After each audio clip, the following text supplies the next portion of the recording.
Hello and welcome back.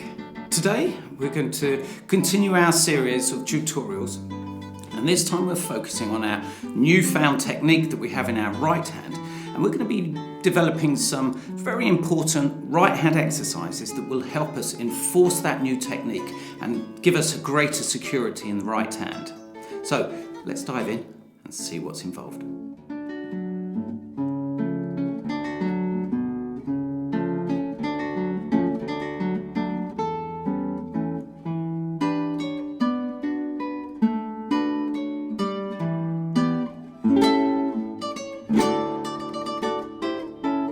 Today we're going to be focusing on the right hand Apoyando technique, or a rest stroke.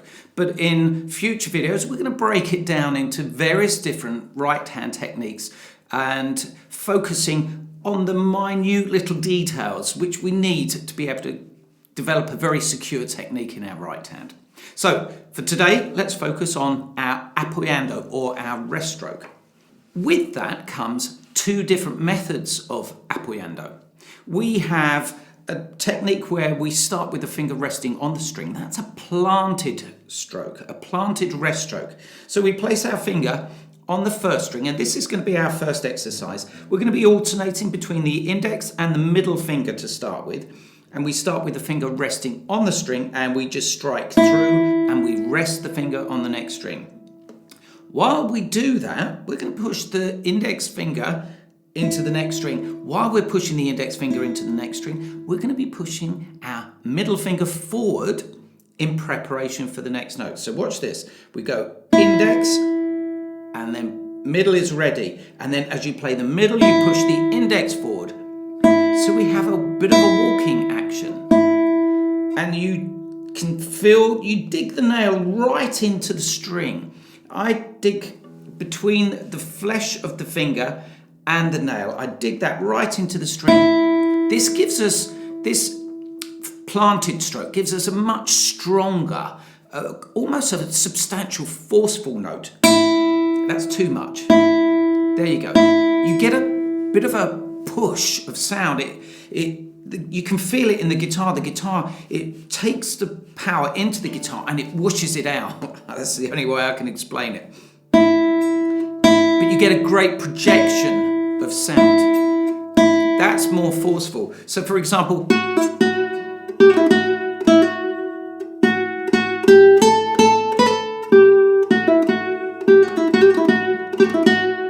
that would be the rest stroke technique that we would use there. Now, it's important to also understand that we have other techniques. We cannot always prepare the hand by setting it up resting on the string. Quite often we'll want that note to ring on as long as possible.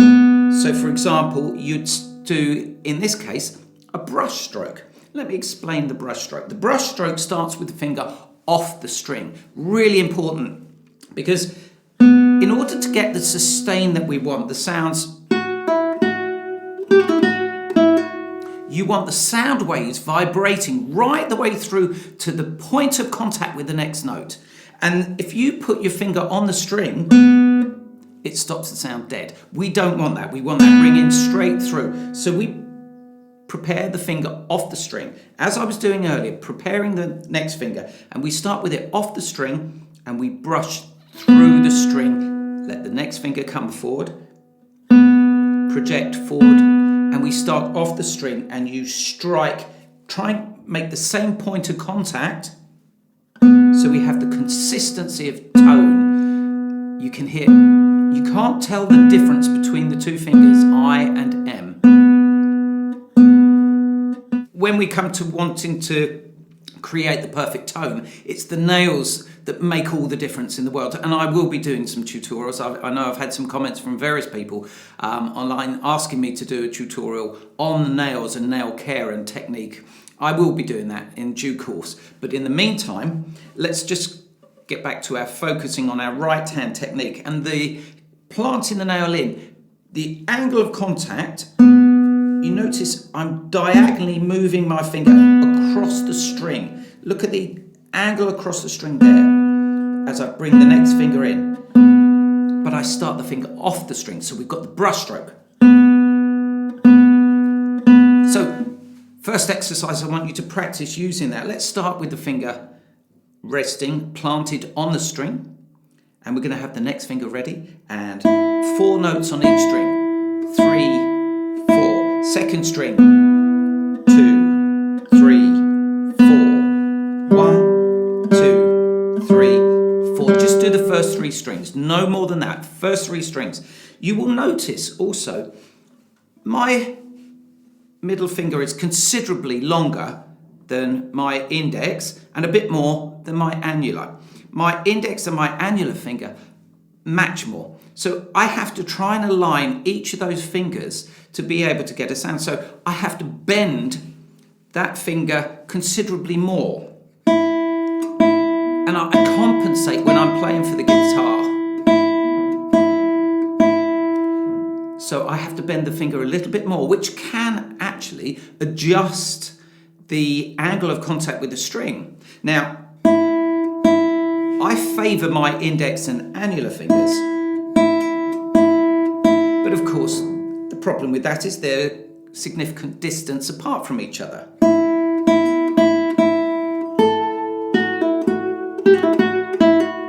Now, I just happen to have a really good annular nail, and I love the feel of digging that nail into the string. I get a good projection of sound and a nice tone with that. So combining those works.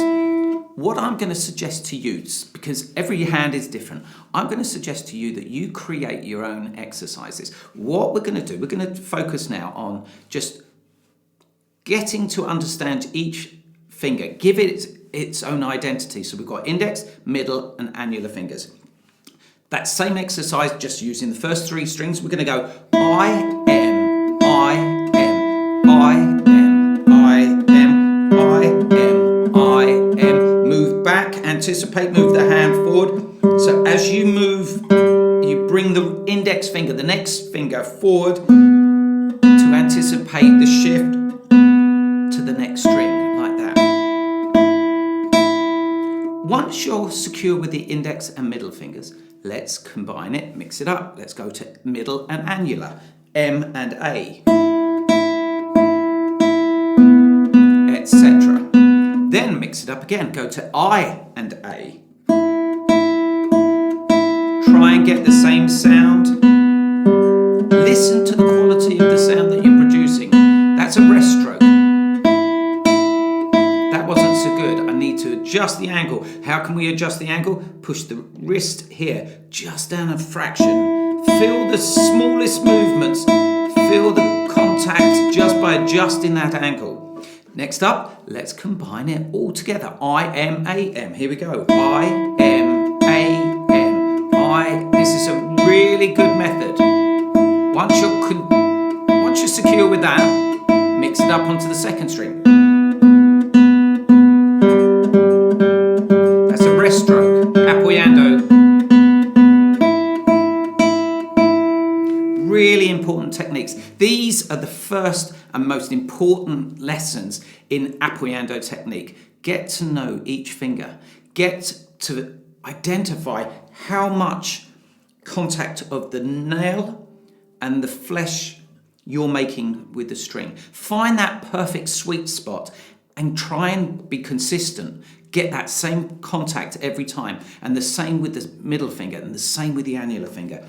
That way you're going to get that constant, consistent tone every time. I hope that helps.